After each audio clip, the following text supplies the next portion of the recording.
Hi friend, welcome to my YouTube channel. ನೀವು ಇನ್ನೂ ನನ್ನ ಚಾನಲ್ನ ಸಬ್ಸ್ಕ್ರೈಬ್ ಮಾಡಿಲ್ಲ ಅಂತಂದರೆ ಪ್ಲೀಸ್ ಸಬ್ಸ್ಕ್ರೈಬ್ ಮಾಡಿ, ಲೈಕ್ ಮಾಡಿ, ಶೇರ್ ಮಾಡಿ, ಕಮೆಂಟ್ ಮಾಡಿ.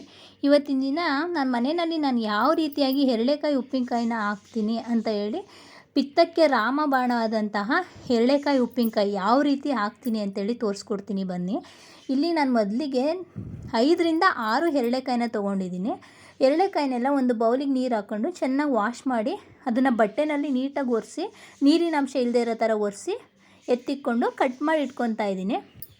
ಕಟ್ ಮಾಡಿದಂತಹ ಎರಳೆಕಾಯಿಂದ ಜ್ಯೂಸು ಮತ್ತು ಬೀಜನ ಅಂದರೆ ಹುಳಿ ಮತ್ತು ಬೀಜನೆಲ್ಲ ತಕ್ಕೊತಾ ಇದ್ದೀನಿ. ಈ ಹುಳಿ ಇರೋದ್ರಿಂದ ಏನಾದರೂ ಒಂದು ಇದಕ್ಕೆ ಯೂಸ್ ಆಗುತ್ತೆ, ಅದರಿಂದಾಗಿ ಅದನ್ನು ವೇಸ್ಟ್ ಮಾಡ್ದಂಗೆ ಒಂದು ಸ್ವಲ್ಪನೂ ವೇಸ್ಟ್ ಮಾಡಬಾರ್ದು. ಇದನ್ನು ಆ ಥರ ಆಗಿ ಒಂದು ಬೌಲಿಗೆ ಎತ್ತಿಟ್ಕೊತಾ ಇದ್ದೀನಿ. ಇಷ್ಟು ಎತ್ತಿಟ್ಕೊಂಡಾದಮೇಲೆ ಇದನ್ನು ಅದರೊಳಗಿರೋಂತಹ ತಿರುಳನ್ನೆಲ್ಲ ತಕ್ಕೊಬೇಕಾಗುತ್ತೆ. ತಿರುಳನ್ನೆಲ್ಲ ತಕ್ಕೊಂಡು ನೀಟಾಗಿ ನಾನಿಲ್ಲಿ ಕೆಲವರು ಅದರೊಳಗೇ ಸ್ವಲ್ಪ ಬಿಡ್ತಾರೆ, ಬಟ್ ನಾನಿಲ್ಲಿ ಒಂದು ಸ್ವಲ್ಪನೂ ಬಿಟ್ಟಿಲ್ಲ. ಯಾಕೆಂದ್ರೆ ನಮ್ಮ ಮನೆಯಲ್ಲಿ ಯಾರಿಗೂ ಇಷ್ಟ ಆಗಲ್ಲ ಅಂತೇಳಿ ಫುಲ್ಲಾಗಿ ತೆಗ್ದುಬಿಡ್ತೀನಿ. ಬಿಡೋರು ಸ್ವಲ್ಪ ಅದರೊಳಗೆ ಬಿಡ್ಕೊಬೋದು, ಏನೂ ಆಗಲ್ಲ ಅದು. ಇವಾಗ ಅದನ್ನೆಲ್ಲ ತಕ್ಕೊಂಡಾದಮೇಲೆ ಅದನ್ನು ಕಟ್ ಮಾಡಿ ಇಟ್ಕೊತಾ ಇದ್ದೀನಿ. ಅಂದರೆ ನಿಮಗೆ ಯಾವ ಅಳತೆಗೆ ಬೇಕೋ ಆ ಅಳತೆಗೆ ಕಟ್ ಮಾಡ್ಕೊಳ್ಳಿ. ಇದು ಸಣ್ಣ ಬೇಕಾ ದೊಡ್ಡದು ಬೇಕಾ? ನಾನಿಲ್ಲಿ ಒಂದು ಮೀಡಿಯಮ್ಮಾಗಿ ಕಟ್ ಮಾಡಿ ಇಟ್ಕೊಂಡಿದ್ದೀನಿ. ಕೆಲವರು ತುಂಬ ದೊಡ್ಡಕ್ಕೂ ಕಟ್ ಮಾಡಿ ಇಟ್ಕೊಂಡಿರ್ತಾರೆ. ಇಷ್ಟನ್ನು ಕಟ್ ಮಾಡಿ ಇಟ್ಕೊಂಡಾದಮೇಲೆ ಇದನ್ನು ಒಂದು ಪ್ಲಾಸ್ಟಿಕ್ ಬೌಲಿಗೆ ಶಿಫ್ಟ್ ಮಾಡ್ಕೊತಾ ಇದ್ದೀನಿ. ಇದನ್ನು ಹಾಕೋಕ್ಕೆ ಪಿಂಗಾಣಿ ಇಲ್ಲ ಪ್ಲಾಸ್ಟಿಕ್ಕು ಉತ್ತಮ ಅಂತೇಳಿ ನಾನು ಅಂದ್ಕೊಂಡಿದ್ದೀನಿ. ಮತ್ತು ನಾವು ಹಾಕೋ ಅಂಥ ಉಪ್ಪಿನಕಾಯಿ ಪಾತ್ರೆನಲ್ಲೂ ಸಹ ಸ್ವಲ್ಪನೂ ನೀರು ಇರಬಾರ್ದು, ಆ ಥರ ಒರೆಸಿ ಇಟ್ಕೊಂಡಿರಬೇಕು ಮುಂಚೆನೇ. ಇವಾಗ ಇದಕ್ಕೆ ನಾನು ಸ್ವಲ್ಪ ಹುಳಿ ಹಾಕ್ತಾಯಿದ್ದೀನಿ. ಹುಳಿ ಮತ್ತು ಒಂದು ಇಡೀ ಆಗೋಷ್ಟು ಅರಳುಪ್ಪನ್ನ ಹಾಕ್ತಾಯಿದ್ದೀನಿ. ಇಷ್ಟನ್ನು ಹಾಕಿ ಚೆನ್ನಾಗಿ ಮಿಕ್ಸ್ ಮಾಡಿ ಇಡಬೇಕಾಗುತ್ತೆ.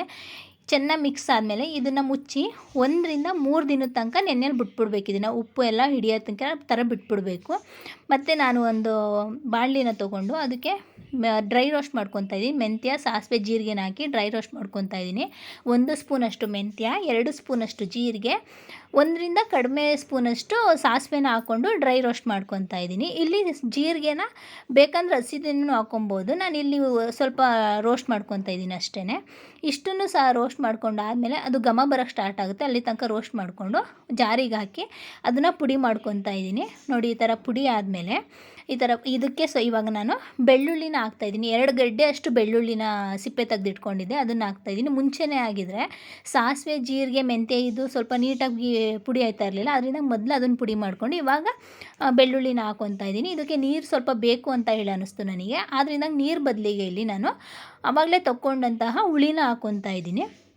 ಮತ್ತು ಒಂದು ದಿನ ನೆನೆಯಕ್ಕೆ ಬಿಟ್ಟಿದ್ವಲ್ಲ ಅದನ್ನು ಇವಾಗ ತೆಗೆದು ಇನ್ನೊಂದು ಸರಿ ಅದನ್ನು ಚೆನ್ನಾಗಿ ಮಿಕ್ಸ್ ಮಾಡ್ತಾಯಿದ್ದೀನಿ. ಚೆನ್ನಾಗಿ ಮಿಕ್ಸ್ ಮಾಡಿಕೊಂಡು ಆವಾಗಲೇ ಪೇಸ್ಟ್ ಮಾಡ್ಕೊಂಡಂತಹ ಬೆಳ್ಳುಳ್ಳಿ, ಸಾಸಿವೆ, ಜೀರಿಗೆ, ಮೆಂತ್ಯ ಇದನ್ನು ಹಾಕ್ತಾಯಿದ್ದೀನಿ. ಇದನ್ನೆಲ್ಲ ಹಾಕಿ ಇನ್ನೊಂದು ಸರಿ ಚೆನ್ನಾಗಿ ಮಿಕ್ಸ್ ಮಾಡಬೇಕಾಗುತ್ತೆ.